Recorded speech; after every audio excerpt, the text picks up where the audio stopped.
was back in front of the cameras on Wednesday, where he caused more outrage in his response to the pandemic, which he now appears to be pinning on the Democrats.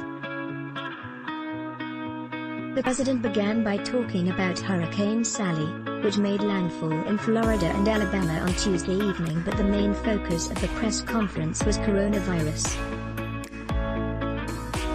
Trump's administration has now released their plans for how they will distribute the vaccine once there is one, and in typical fashion, he couldn't resist taking a swipe at Barack Obama and Joe Biden, claiming that their handling of swine flu was a disaster. To get the vaccine into the hands of American people, we're fully mobilizing the awesome power of American industry and also our military. This is the largest, fastest, and most advanced vaccine distribution effort in American history, by far. I was reading where Biden was saying that, oh, he's going to have a plan. They did so bad on swine flu, you wouldn't even believe it. Take a look at their record on swine flu.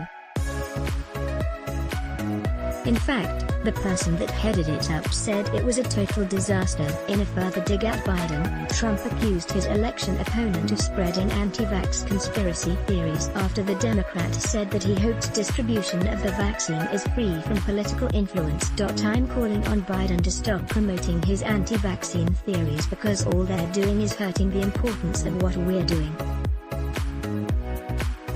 And I know that if they were in this position, they'd be saying how wonderful it is. They're recklessly endangering lives. You can't do that. Trump had a graph with him on stage which served as a prop to show how many people would have died if he wasn't the president. While talking about this graph, Trump seemed to suggest that if the death totals from blue states were taken away from the overall number, then the US would be at a level that I don't think anybody in the world would be at. He then claimed that some states need to open up and that lockdown measures are hurting people far more than the disease itself. And, by the way, we'd recommend they open up their states. I think it's very important that they open up their states, because if you look at certain of them, North Carolina, Pennsylvania, Michigan, and a couple of others, we have to get those states open. It's hurting people. It's hurting people far more than the disease itself. So we would recommend that you open them, let your people have freedom. And it's unfair to your people to keep them closed at this stage. Trump then spoke at length about the return of college football and seemed annoyed that the Pacific 12 Conference hadn't restarted, claiming there was no reason why they shouldn't be playing right now. I want to recommend Pac-12, you're the only one now.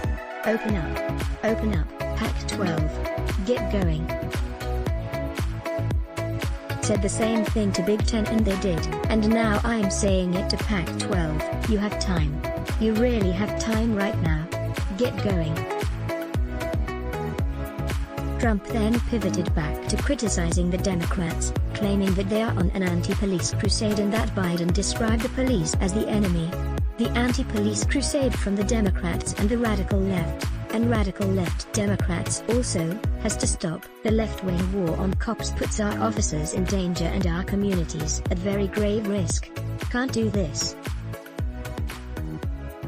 Biden described the police as the enemy. They're not the enemy, they're the friend. They're our friend. They're helping us. The president again claimed that Obama and Biden badly handled swine flu and it was apparently easy compared to this. After a few words from Dr. Scott Atlas, one of the newest members of his coronavirus task force, Trump took questions from the media. The first was about the statement from Dr. Robert Redfield of the CDC, who had said that a vaccine might not arrive until next summer, which Trump said was a mistake. The next question was about the proposed deal for TikTok in the US to be sold to Oracle, something which Trump said that he's not prepared to sign off on over fears of national security. The president continued and admitted that he was amazed to learn that there are laws in place that prevent private firms from giving money to the US Treasury to ensure a sale. Well, we're going to see about that. Amazingly, I find that you're not allowed to do that. you're not allowed to accept, and I said, what kind of a what kind of a thing is? If they're willing to make big payments to the government, they're not allowed, because there's no way of doing that from there's no legal path to doing that, and I'm saying, wait a minute. They're willing to make a big payment to the government and we're not allowed to take the money? When does this happen? How foolish can we be? So we're looking into that right now, you understand that? In perhaps the most alarming moment of the conference, Trump says without any hesitation that if there are any protests on election day then he will use the necessary force to stop demonstrators. Trump continued by ranting about ballots, adding that they are the biggest threat to this election. Trump was soon back to squabbling about a COVID-19 vaccine and was quoted a line which he said to Bob Woodward, for his new book on the president, where Trump reportedly said that a vaccine would take 13 to 14 months to create. Trump tried to deflect this by saying that the book was boring and attempted to highlight the Middle East peace deal that he has been brokering. Back to Dr. Redfield, Trump again tries to demean the official after he said that at the moment investing in resources such as masks will do far more to help the US public than pouring money into finding a vaccine. Trump, in his wisdom, appears to think that he knows more about masks than Redfield. Trump then appeared to speculate on why Joe Biden is more comfortable to wear a mask in public than he is. Well, I'm tested, and I'm sometimes surprised when I see somebody sitting and, like, with Joe. Joe feels very safe in a mask. I don't know, maybe he doesn't want to expose his face. I don't know what's going on. He'll be way away from people, nowhere near people. There will be nobody with him. He doesn't draw any crowds. These big circles, they'll be way far away. There's no reason for him to have masks on.